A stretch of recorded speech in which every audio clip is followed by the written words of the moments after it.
북한하고 대화 국면이 조성되지 않는다면 우선은 뭐 그 재개 자체도 어려울 뿐만 아니라 그 재개를 위한 대화 자체가 안 되지 않겠습니까?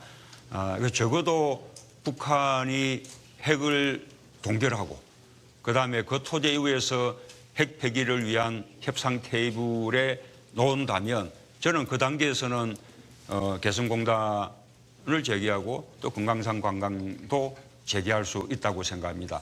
그래서 그 점에서 저는 북한에게 여러 차례 경고했습니다.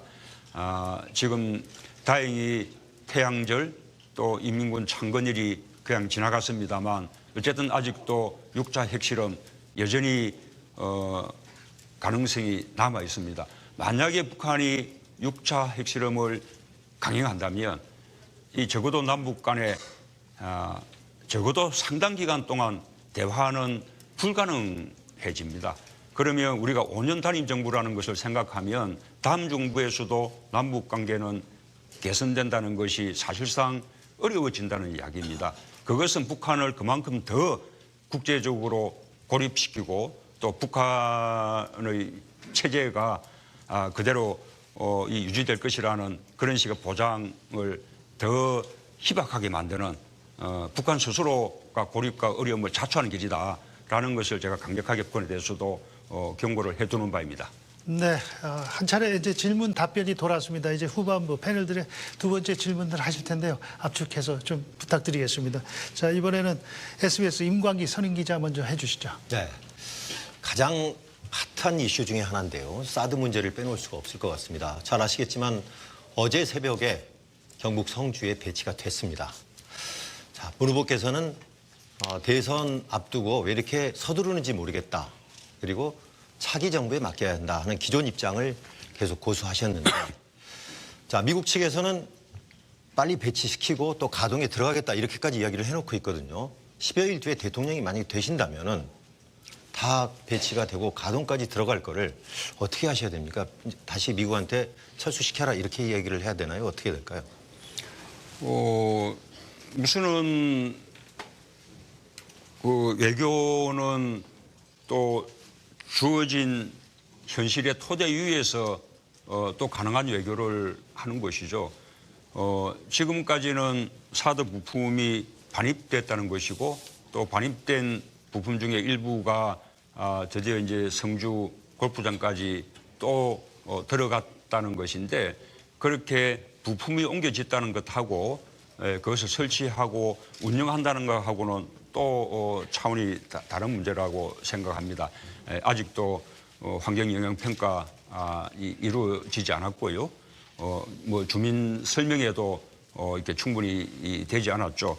어쨌든 앞으로 다음 정부에 이렇게 넘어서면 다시 그 문제에 대해서 미국과 또 한편으로는 중국과 그리고 또 그것을 카드로 북한과도 이렇게 대화할 여지가 남아 있고 또 국내적으로도 국회 비준을 비롯한 그런 공론의 과정을 밟을 여지가 있다고 생각합니다. 저는 우리 미국에 대해서도 이렇게 말씀드리고 싶습니다. 과연 미국이라면 이런 문제, 미국 의회의 통제 없이 정부가 독단으로 강행할 수 있겠습니까? 저는 그렇지 않을 거라고 생각합니다. 당연히 의회의 승인을 받을 것이고 사전에 의회와 충분히 협의할 것입니다. 우리 대한민국도 민주주의 국가입니다. 민주주의 국가로서 사드 배치에 앞서서 국내에서 민주적인 절차가 필요하다라는 점에 대해서는 저는 미국도 인정할 것이라고 저는 확신합니다. 제가 대통령이 되면 그런 점을 놓고 트럼프 대통령과 대화해서 그 문제를 순리적으로 풀어나가겠습니다. 네. 그래서 한편으로는 우리 안보도 지키면서 또 한편으로는 대중관계의 훼손도 막아서 국익을 지켜내는 그런 합리적 결정을 해낼 것입니다. 문 후보님 혹시 이제는 코리아 패싱 아셨습니까? 며칠 전에 토론회 때 유승민 후보로부터 코리아 패싱 모른다고 좀 난감해 하셨는데 알고 보니까 미국 사람도 모르는 국적 불명의 용어던데요. 자, 결국은 한반도에 한국이 없는 이른바 남한 왕따죠. 이 핵 문제라든가 한반도 문제에서 우리만 지금 소외가 돼 있는데 이거 어떻게 해야 됩니까? 특히 이 한미일 중러 이 4대 강국들하고 외교가 사실상 굉장히 불편한 관계가 지금 계속 이어지고 있거든요. 자, 집권 후에 외교 문제에 대해서는 어떻게 생각하시는지 말씀. 그래서 적어도 한반도 문제만큼은 우리가 주인이다. 우리가 주도해야 된다라는 분명한 자세가 필요합니다. 과거에 김대중 노무현 정부 때 미국이 우리를 무시하고 대북 정책을 일방적으로 펼쳐나가는 것을 보신 적이 있습니까?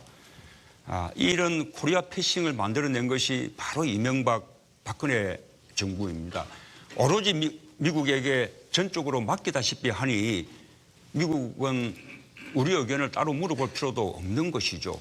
우리가 북한하고 활발하게 대화하고 있으면 미국이나 중국은 우리가 북한하고 어떠한 접촉을 하고 있으며 어떤 대화를 나누고 있으며 어떤 진도를 내고 있는지 그에 대해서 우리에게 정보를 의존하게 됩니다.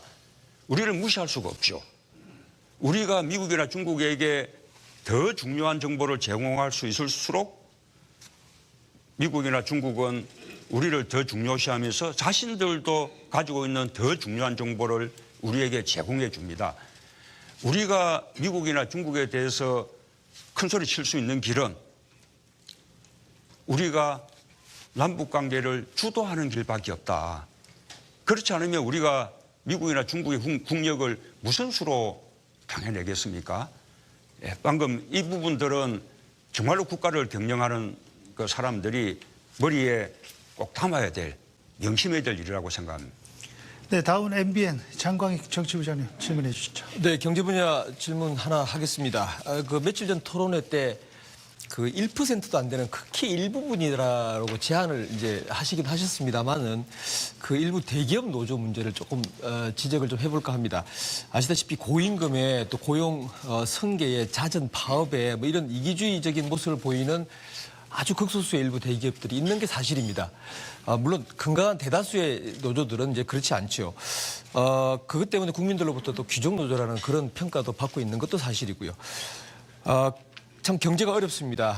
혹시 그 대통령이 되고 나시면 이런 아주 극소수라고 이제 말씀을 하시긴 하셨지만 이런 노조가 국민들한테 부정적인 이미지를 미치고 있는 게 사실이니만큼 좀 그 잦은 파업을 자제한다거나 내지는 비정규직 중소기업을 고려한 좀 대기업 노조의 양보 뭐 그런 것들을 좀 과감하게 제한하고 좀 끌어내실 내지는 뭐 이렇게 좀 중재하실 그런 용의는 없으신가요? 예, 우선은 우리나라 노조 조직률이 10%밖에 되지 않습니다. 세계에서 가장 낮습니다. 다른 나라들은 노조 조직률이 낮은 경우에도 단체 협약의 적용률을 높여서 말하자면 노조에 가입되지 않은 노동자들도 단체 협약의 적용을 받게 하는 그런 제도들이 활발한데 우리는 단체 협약 적용률도 10%밖에 되지 않습니다. 그 가운데 대기업 노조 또 그 가운데서도 뭐 고용세습이라든지 이런 식의 뭐 특권을 행사하는 그런 식의 규정 노조 과연 얼마나 되겠습니까? 우리 한국 경제에 미치는 영향으로 보더라도 그것은 뭐 재벌이 우리 경제에 미치는 영향에 비하면 그것은 그야말로 세발의 피인 거죠. 그래서 방금 말씀하신 그런 대기업 노조들의 잘못된 행태들을 당연히 개선해야 하지만 그러나 저는 그 개선 작업이 대기업 노조에 대해서만 아니라 재벌 개혁과 함께 이렇게 행해져야 균형이 맞는다라는 말씀을 드리고 또 한편으로는 10%밖에 되지 않는 노동자 조직률을 높여나가는 그래서 이 비조직 노동자들도 뭔가 이 노동회의소 등을 통해서 자신들의 의견을 이렇게 대변해 줄 수 있는 그런 장치들을 마련해 주는 것과 병행해서 해나가야 된다. 그런 말씀을 드리고 또 그 점에서 이 문제뿐만 아니라 앞으로 우리가 일자리 늘리기라든지 노동시간 단축이라든지 많은 문제에서 노사정의 대타입이 필요합니다. 이 노사정 대타입 과정에서는 노동 쪽의 동의를 또는 또 때로는 양보를 그렇게 이제 받아내야 되는데 저는 그 점에서도 어느 후보보다도 더 노조를 잘 설득해낼 수 있는 후보다는 말씀을 드리고 싶습니다. 네, 이번에는 CBS 홍재표 정치부장님 준비하고 계시죠? 네네. 저 국방비 관련해서 질문을 드리겠습니다. 지금 유승민 후보나 안철수 후보 같은 경우는 이제 상당 폭의 국방비 증액을 이제 공약을 했는데 이제 문 후보께서도 이제 그보다는 적지만 여전히 국방비 증액이 불가피하다는 입장인 걸로 알고 있습니다. 국방비 증액이 불가피한다 하더라도 그동안에 그 많은 천문학적인 액수를 들여서 우리 군사력이 아직도 이제 전작권 환수도 못할 정도로 이렇게 아직까지 제대로 궤도에 올라가지 못한 그런 점들에 대해서는 분명히 책임을 좀 물어야 되겠지 않겠는가 이런 생각이 좀 듭니다. 그래서 어떤 일종의 국방 적폐 이런 거에 대한 어떤 청산 의지 단순히 이제 그 방산 비리만 척결한다고 해서 될 것 같지는 않고요. 군사 당국 어떤 책임자들에 대한 어떤 책임을 좀 물어야 된다는 생각이 좀 듭니다. 또 한 가지는 이 기왕에 이제 군 국방비를 증액한다고 했을 경우에 그 북한뿐만 아니라 그 미래의 어떤 잠재 위협, 지정학적인 위협에 대비하기 위해서 해외 공군력 증강이 좀 필요하다고 보는데 예를 들어서 뭐 핵 추진 잠수함, 그러니까 핵 잠수함이 아니고 원자력 잠수함 같은 거 도입 계획이 혹시 그런 것에 대해서는 어떻게 생각하시는지 여쭤보고 싶습니다. 예, 저도 국방비를 GDP 대비 3%까지 이렇게 점차적으로 끌어올리겠다고 공약을 했습니다. 제 개념은 예를 들면 지금 2016년도 GDP 가운데 과연 몇 %를 금년도 국방 예산으로 반영했냐 이 비율로 보면 지금 2.56%쯤 아마 될 것 같습니다. 뭐 자세한 약간의 차이가 있을지는 모르겠습니다만 그러면 3%를 올리려면 해마다 0.1%씩 이렇게 올려가면 됩니다.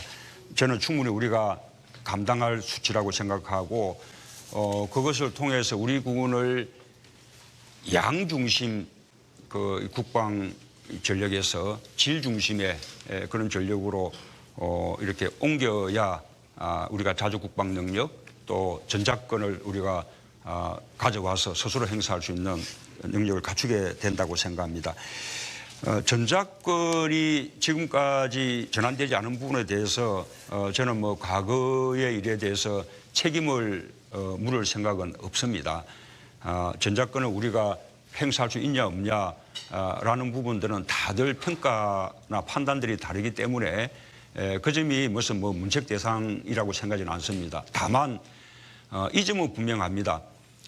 이미 한미 양국 간에 2012년도에 전작권을 이렇게 이양하기로 합의한 바 있었고 그때 미국에서는 전작권 이양에 아무런 문제가 없다. 그렇게 밝힌 바가 있습니다. 그러나 그것을 또 이명박 정부가 2015년으로 한번 연기를 했었고 2015년에 와서 박근혜 정부는 이제는 이 조건에 따른 뭐 전작권 환수 이래 가지고 아주 기한 없는 연기로 넘겨버렸습니다.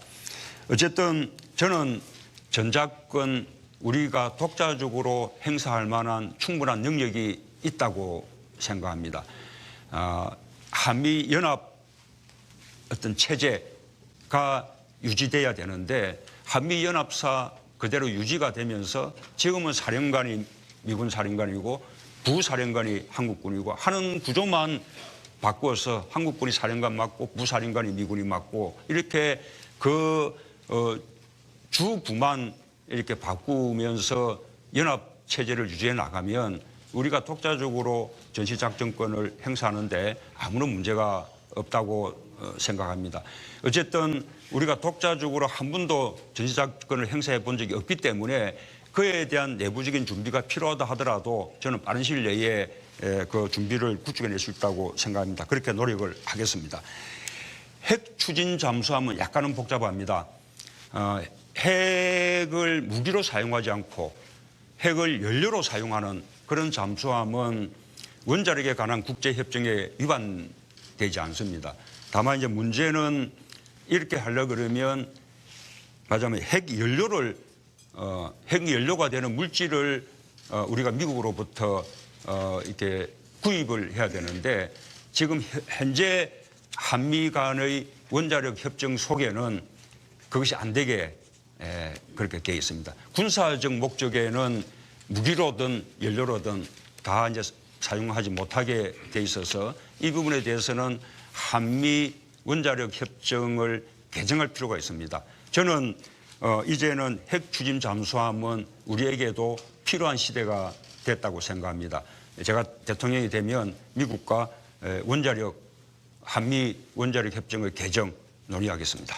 네, YTN 추은호 위원님 추가 질문 해주시죠. 예, 네. 저는 이제 청와대 이전 문제 좀 여쭙겠습니다. 취임하시면은 대통령 집무실을 광화문으로 옮겨서 광화문 대통령 시대 열겠다 말씀하셨고 그 취지 충분히 공감합니다. 하지만은 서울 시내 한복판에 청와대 대통령 집무실 그리고 관저가 있다라면은 그 테러라든가 공격의 위협에 좀 취약할 수 있다라는 우려도 충분히 있고요.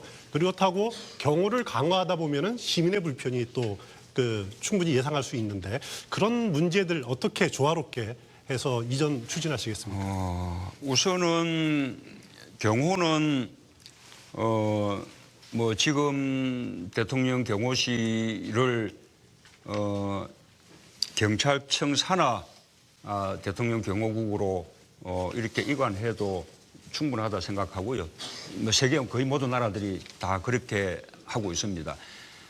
지금 뭐 유럽의 내각 책임제 국가들은 전부 총리의 업무 공간이나 그 사저가 전부 다 시내에 그냥 있습니다. 미국도 백악관에 적어도 시민들이 대통령 집무실까지도 가볼 수 있는 그렇게 개방된 구조지 않습니까? 그래서 그런 경우 문제 너무 지나치게 과거같이 엄격한 경우 이제는 필요한 시대가 아니라고 생각하고 오히려 국민들과 장벽을 만드는 그런 지나친 경우를 저는 대폭 낮추어서 국민들과 대통령이 가까이 만날 수 있어야 된다고 생각합니다. 혹시라도 이제 출퇴근 시간 동안에 교통의 불편을 초래할 거 아니냐 이런 이제 염려도 하고 계신데 저희가 참여정부 때 좀 그런 모습을 보여드렸는데 요즘은 교통 신호만 쭉 이렇게 조작을 하면 그냥 대통령 차량 교통을 차단하지 않고 교통의 흐름을 전혀 중단시키지 않고 그 흐름 속에서 대통령 차량이 함께 가는 그래서 또 맞은편 차량에는 또 그 차선에는 반대쪽 차량들이 함께 지나가는 그런 식의 그 주행이 얼마든지 가능하다. 그래서 경호 때문에 국민들의 불편을 가중시키는 문제는 전혀 없다는 말씀을 드리고 청와대를 시민들께 돌려드린다 하더라도 청와대 내에서 계속 사용해야 되는 공간은 있습니다. 청와대 내에 지하 벙커라든지 또 영빈관 같은 경우도 외국에서 정말로 국빈이 오면 사용을 해야겠죠. 그다음에 지금 청와대 헬기장 이런 부분들은 계속 사용할 필요가 있다고 생각합니다. 그런 부분들은 보유한 채 나머지 공간들을 시민들에게 개방하면 그 부분들을 저는 역사문화박물관으로 사용할 수도 있고 또는 역대 대통령 그런 기념관이나 박물관으로 사용도 할 수 있고 얼마든지 좋은 용도가 있다고 생각합니다.